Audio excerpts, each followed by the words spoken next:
Hi, welcome to Tavish kitchens. நீங்கள் இன்னைக்கு பார்க்க போகிறது செட்டிநாடு நாட்டுக்கோழி குழம்பு. ஸோ இதை பற்றி நம்ம சொல்லணும்னா, நாட்டுக்கோழின்றதே உண்மையிலேயே ஸ்பெஷலானது தான். நம்ம வீட்டில் நம்ம சாதா கோழி சிக்கன் குழம்பு செய்கிறதோட இந்த மாதிரி நாட்டுக்கோழி குழம்பு நம்ம செஞ்சு சாப்பிட்டோம்னா உண்மையிலேயே கொஞ்சம் அதோட ஜூசி தன்மைலாம் உண்மையிலேயே அந்த போன்லலாம் நல்லாவே இருக்கும்.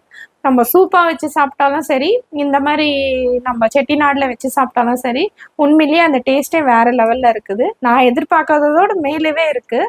ஸோ இதோட மசாலாலாம் நம்ம கொஞ்சம் ஆயில் இல்லாமலே கொஞ்சம் நல்லாவே ட்ரையாக வதக்கிட்டு மிக்சியில் கிரைண்ட் பண்ணிலாம் நம்ம போட்டிருக்கறதுனால தொண்டை கரகரப்புக்கும் எல்லாத்துக்குமே அது உண்மையிலேயே நல்லாவே இருக்கும். ஸோ வாங்க வீடியோக்குள்ளே போகலாம். என்னோட வீடியோ உங்களுக்கு பிடிச்சிருந்துச்சுன்னா லைக் பண்ணுங்கள், ஷேர் பண்ணுங்கள், சப்ஸ்கிரைப் பண்ணுங்கள். பக்கத்தில் இருக்க பெல் ஐக்கான் டிங்குன்னு கிளிக் பண்ணிக்கோங்க. தேங்க்யூ. நாட்டுக்கோழியில் செட்டிநாடு குழம்பு. நாட்டுக்கோழி நல்லா வாஷ் பண்ணி மஞ்சத்தூள்லாம் போட்டு வாஷ் பண்ணி எடுத்துருக்கேன். 3/4 கிலோ. சின்ன வெங்காயம், பெரிய வெங்காயம், தக்காளி, பட்டை, லவங்கம், ஏலக்காய், பச்சை மிளகா, மிளகு, சோம்பு, சீரகம், காஞ்ச மிளகா எடுத்திருக்கேன், காஷ்மீர் மிளகா எடுத்திருக்கேன், தனியாத்தூள், வெறும் சில்லி பவுடர். வாங்க வீடியோக்குள்ளே போகலாம். ஃபஸ்ட்டு நான் குக்கர் வச்சுக்கோங்க. இது நான் நாட்டுக்கோழி எப்பவுமே கொஞ்சம் நம்ம விசில் விட்டால் தான் வேகும். அதனால் கேஸ் பற்ற வச்சுக்கோங்க. இது நான் 3/4 கிலோ எடுத்திருக்கேன். அதை நம்ம ஒரு 4-5 விசில் விட்டு நம்ம எடுத்துக்கிட்டா நம்ம கிரேவி பண்ணுறதுக்கு நல்லாயிருக்கும். ஸோ இது எப்பவுமே கொஞ்சம் ஹார்டாகவே இருக்கும். அதனால தான் நான் விசில் போட்டு எடுத்துக்கிறேன். இது கூட கொஞ்சமாக மஞ்சத்தூள், கொஞ்சமாக உப்பு. ஸோ ஒரு சொம்பு தண்ணி ஊற்றிக்கிறேன். இது முழு கலருக்கு தண்ணி ஊற்றினா போதும். நம்ம விசில் போட்டுக்குவோம். இது ஒரு 5-6 விசில் வந்தால் போதும். நான் தவாலெல்லாம் செய்யலை, நான் சட்டியில் தான் செய்கிறேன். ஸோ அதை விசில் போட்டு அது ஒரு 5-6 விசில் வர வரைக்கும் இதை நம்ம கொஞ்சம் கிரேவி ரெடி பண்ணிக்கலாம். இது நான் காஞ்ச மிளகா போடுறேன்.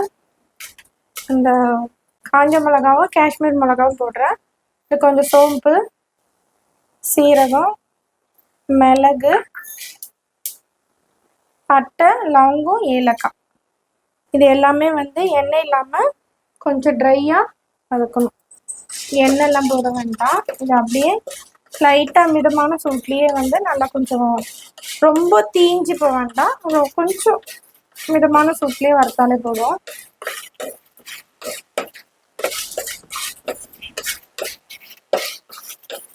இந்த அளவுக்கு இருந்தால் போதும். இதை நான் மாற்றிக்கிறேன்.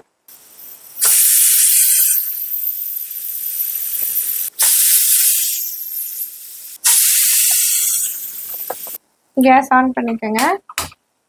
இதை நம்ம குழம்பு தாளிச்சிக்கலாம். குழம்புக்கு தேவையானது நான் நல்லெண்ணெய் யூஸ் பண்ணுறேன். ஒரு 3-4 ஸ்பூன் ஊற்றினா போதும். ஹீட் ஆகட்டும் கொஞ்சம். பட்டை, லவங்கம், ஏலக்காய். இது நம்ம ஆயில் ஹீட் ஆன பிறகு இதை போட்டுக்கோங்க. 1 கப்பு சின்ன வெங்காயம் எடுத்திருக்கேன்.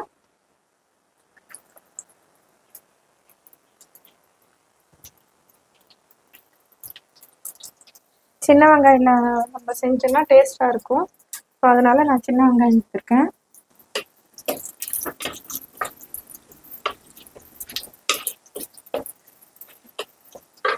இது கூட சும்மா ஒரு கைப்பிடி மட்டும்தான், ஒரே ஒரு கைப்பிடி மட்டும் பெரிய வெங்காயம் கொஞ்சம் சிறுவாக அரிஞ்சு போட்டுக்கோங்க. நல்லா வதக்கி விட்டுக்குங்க. இது நம்ம வதங்குற வரைக்கும் கொஞ்சம் பொன்னரமாக வதங்கணும். இது வதங்குற வரைக்கும் நம்ம இந்த மிளகு சீரகம்லாம் நம்ம அரைச்சிட்டு வந்துடலாம். இந்த மிளகு, சீரகம், சோம்பு, காஞ்ச மிளகா இதெல்லாம் எல்லாம் சேர்த்து நான் அரைச்சிருக்கேன். இது கூட நம்ம கொஞ்சமாக உப்பு போட்டுக்கலாம். ஏற்கனவே நம்ம அந்த வேக வைக்கிறதுல கொஞ்சம் உப்பு போட்டிருக்கேன். ஸோ இதுவும் கொஞ்சம் உப்பு ரொம்ப பார்த்து போட்டுக்குங்க. நல்லா கொஞ்சம் பொன்னிறமாக வதங்கட்டும். இல்லை நம்ம சின்ன வெங்காயில் தான் டேஸ்ட்டாக இருக்கும். ஸோ அதனால தான் நான் சின்ன வெங்காயம் அதிகமாக போட்டேன். 1 கப்பு சின்ன வெங்காயம் எடுத்துக்கோங்க. 1 கைப்பிடி அளவு மட்டும் அந்த பெரிய வெங்காயம் கொஞ்சமாக தான் போடணும். நீங்கள் சின்ன வெங்காயம் இல்லைன்னா கூட ஒன்றும் பரவாயில்ல, பெரிய வெங்காயம் கூட நம்ம யூஸ் பண்ணிக்கலாம். ஸோ இது டேஸ்ட்டுக்காக தான் நான் சொன்னேன் நான். இது கூட நம்ம கறிவேப்பிலை கொஞ்சம்,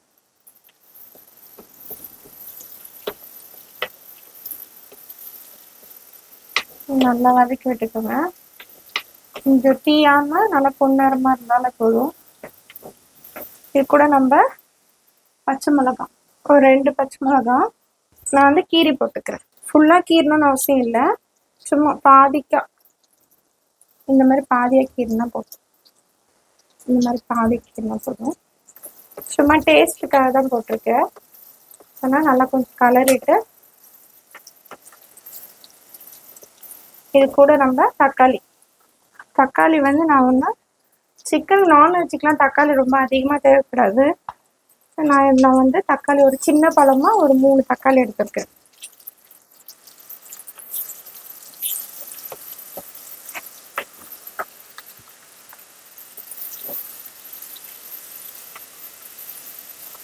நல்லா இந்த தக்காளி கொஞ்சம் நல்லா வதங்கணும்.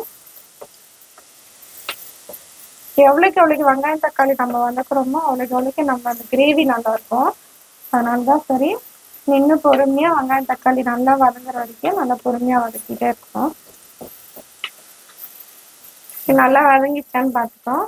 இது நல்லாவே வதங்கிடுச்சு. இது கூட நம்ம சிக்கன் வெந்துருச்சான்னு நம்ம பார்த்துக்கலாம். நம்ம விசில் அடங்கிச்சு, இதில் நல்லாவே வெந்திருக்கு. இதை வந்து நம்ம கிரேவியில் போட்டுக்கலாம். ஸோ இதோட தண்ணி வந்து வேஸ்ட் பண்ண வேண்டாம், அந்த தண்ணியோடு மிக்ஸ் பண்ணிக்கலாம். நம்ம வேக வச்சது சிக்கன் இதில் ஆட் பண்ணிக்கலாம். நல்லா கலரிங்க.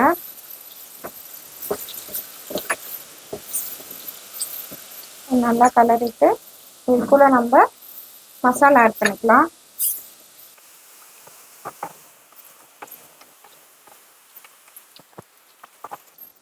தனியாத்தூள் நான் 1 ஸ்பூன் எடுத்திருக்கேன்.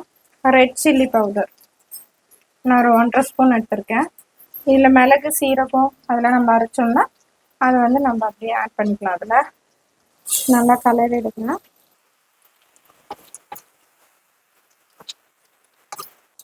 நல்லா கலரிட்டு பார்க்கவே நல்லா கொஞ்சம் கலர்ஃபுல்லாக இருக்குங்க. இது கூட நம்ம அந்த தண்ணி ஊற்றிக்கலாம். அந்த குக்கரில் மீதி அந்த தண்ணி இருந்துச்சுல அந்த தண்ணி ஊற்றிக்கலாம். நல்லா கலரிட்டு இன்னும் கொஞ்சம் வேணால் கூட நம்ம தண்ணி கொஞ்சம் ஆட் பண்ணிக்கலாம். இதில் உப்பு காரம்லாம் சரியாக இருக்கான்னு பார்த்துக்கலாம். இல்லை அப்புறம் வந்து கூட நம்ம மிளகாத்தூள்லாம் போட முடியாது. ஸோ இதில் மிளகு சீரகத்தில் நல்லாவே காரம் இருக்கும். ரெட் சில்லி வேறு போட்டிருக்கோம். ஸோ காஞ்ச மிளகா எல்லாம் போட்டு அந்த மசாலாலாம் அரைச்சி போட்டிருக்கனால காரம் நல்லாவே இருக்கும். அதனால் குழந்தைங்கலாம் கொஞ்சம் காரம் கம்மியாக சாப்பிட்னாலும் கம்மியாக கொஞ்சம் ஆட் பண்ணிக்கோங்க. இதில் உப்பு காரம்லாம் சரியாக இருக்கா நான் பார்த்துக்கிறேன். எல்லாமே சரியாக இருக்குது. இது நம்ம கொஞ்சம் கொதித்து மேலே அந்த ஆயில் வர வரைக்கும் நம்ம கொஞ்சம் பாயில் பண்ணிக்கலாம். குழம்பு ரெடி ஆகிடுச்சு. நல்லாவே கறியெல்லாம் நல்லாவே இருந்திருக்கு. இது நம்ம ஒரு பவுலில் மாற்றிடலாம். குழம்பு ரெடி ஆகிடுச்சு. நம்ம வேறு பவுலில் மாற்றிக்கிட்டோம். இது கூட மேலே கொத்தமல்லி போட்டுக்கலாம். அப்படியே நம்ம சர்வ் பண்ணிக்கலாம். செட்டிநாடு சிக்கன் குழம்பு ரெடி.